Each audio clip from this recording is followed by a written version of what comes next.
to start in Group 1, make some noise.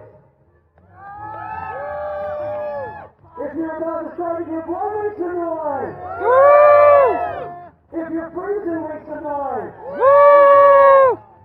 Okay, sounds good, guys. You got 15 seconds to go. We got less than 10 seconds for kicking off the inaugural 2020 edition. 10-second intervals. Ready, go! There goes A. She is walking forward and waiting. As A takes off. And it's about to start. Ready, go! Off goes B. Stepping up, C. Just 2 and C. Somebody overslept. We got a couple seconds to go here. Ready, go! There goes C. Here comes D. This is letter D. D as in doing something today. Ready, go! Now letter E. I don't know what that's for.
Yeah.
Extra fire on the hill.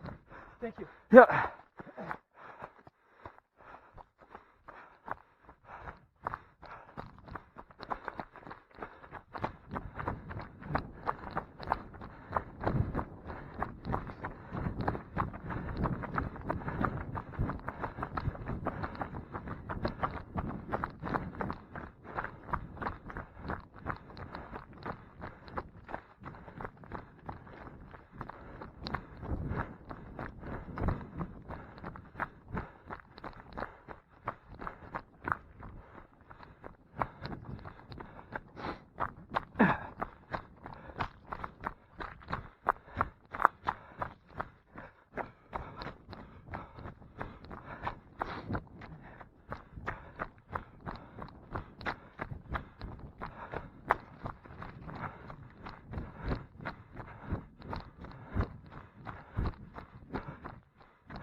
Thank you.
Thank you.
Hey there, welcome back, and I'm sorry this took a long time to get done. I had about 50, I think, minutes of footage from the Hairy Gorilla half that I ran on Halloween. I have not entirely gone through all the footage. I'm kind of busy with work and other things, so I haven't had the time, and honestly, it was kind of painful to even do what I did because I knew I didn't get all the footage that I wanted. Like, about the time I was about to turn the camera off, was about the time the battery kind of died on the camera. So there was one spot that I did really want to get a shot of, and I think I got that. I'm pretty sure I got that. It was a very short little clip. So that'll be in the footage. Like I said, I haven't looked entirely through the footage. I'm going to be doing that through this week and this coming weekend. So it was just kind of frustrating realizing that I didn't get everything that I wanted.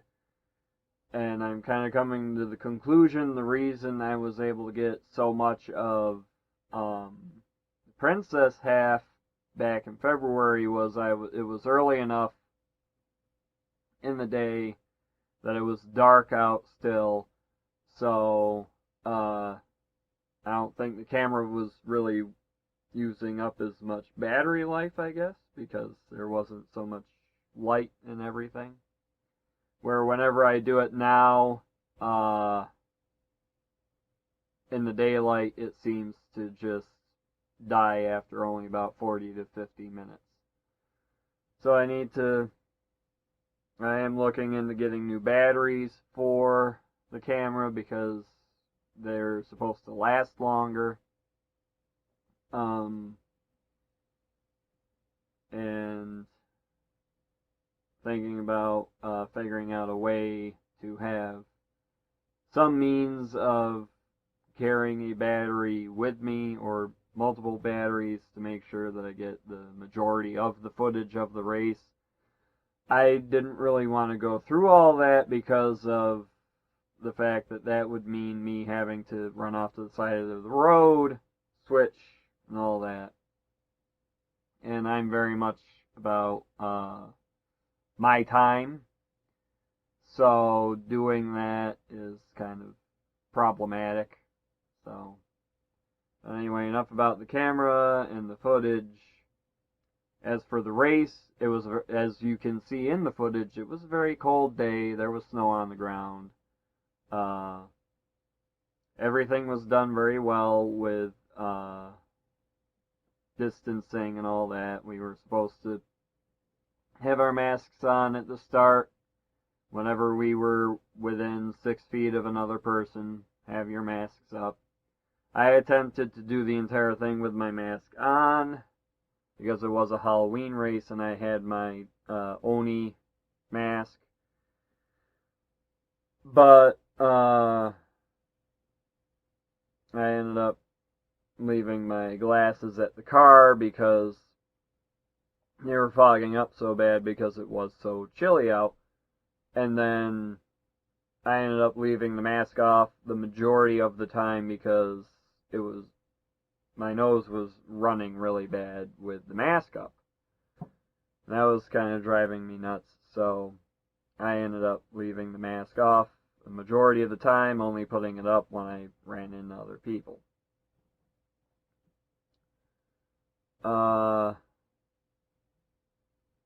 In a way, this was a much better time that I had than 3 years ago, because it wasn't, despite the snow, it wasn't as slippery.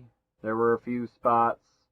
It was more or less, I either nearly tripped over roots or rocks, or landed wrong, and kind of turned my ankle a couple times. Nothing too massive, but it did happen. And that was primarily because I couldn't see where these things were because of dead leaves on the ground and snow on the ground.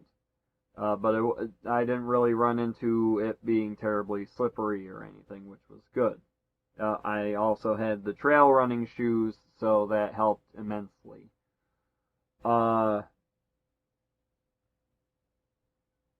My only problem with the race, really, and it's not really a problem because they had to do it this way because of pandemic and everything, but with the way they released us, so they had 6 corrals set up with about 40 people in each corral, and they would come and get the corral and bring them to the start line.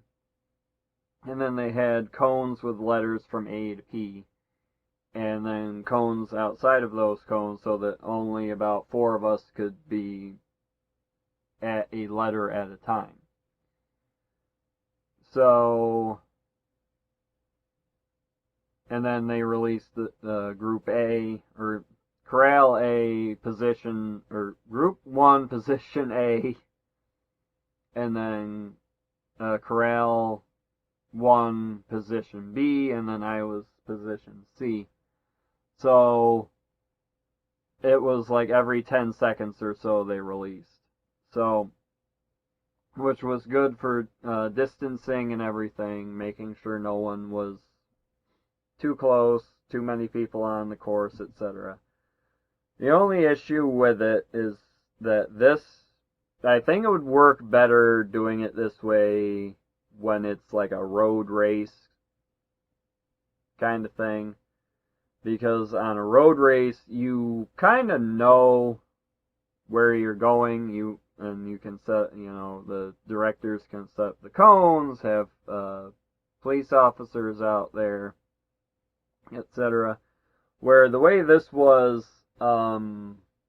being on a trail and a rather not really kept trail, you didn't really always know if you were going the right way, unless you were near other people. So I had a few instances where I got far enough away from the people in front of me and I had no one coming up behind me that I was a little nervous that I was out in the middle of the woods and not going the right way. Until I'd see like a little pink flag sitting somewhere in the leaves. But it was still a bit like, that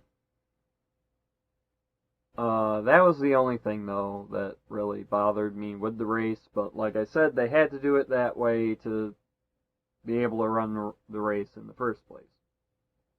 I just think, personally, it would work better in a situation where it's a road race, where it's more apparent where the course is.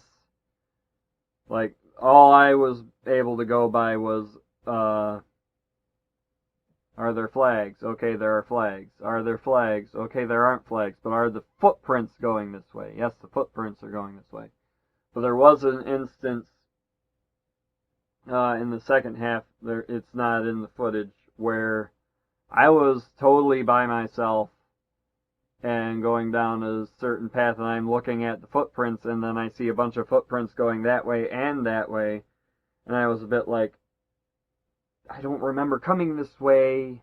Am I going the right way? What's going on? Why are there sets of footprints going in opposing directions?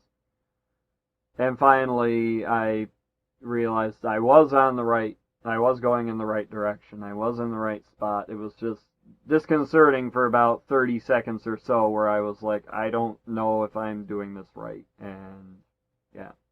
So, but all in all, I think it was a much better experience than it was 3 years ago. I improved my time on the course by about 5, maybe 6 minutes. And I placed, I think, 49th or 43rd in the half marathon, so that was good. Yeah, if you're someone who does enjoy trails, definitely look into doing this, particularly if you're in the upstate New York area. I'm sure you saw in the footage, it was beautiful scenery. You're overlooking a gorge some of the time, and yeah, I just wish I had gotten more and better footage in certain spots, but it is what it is. I'm still kind of learning with the camera, so with that, I'm going to return to discussing other races that I've done in the past for my next video. I haven't decided what I'm going to talk about yet. Maybe I'll talk about my absolute least favorite race weekend I ever did. And interestingly, no one can do it again.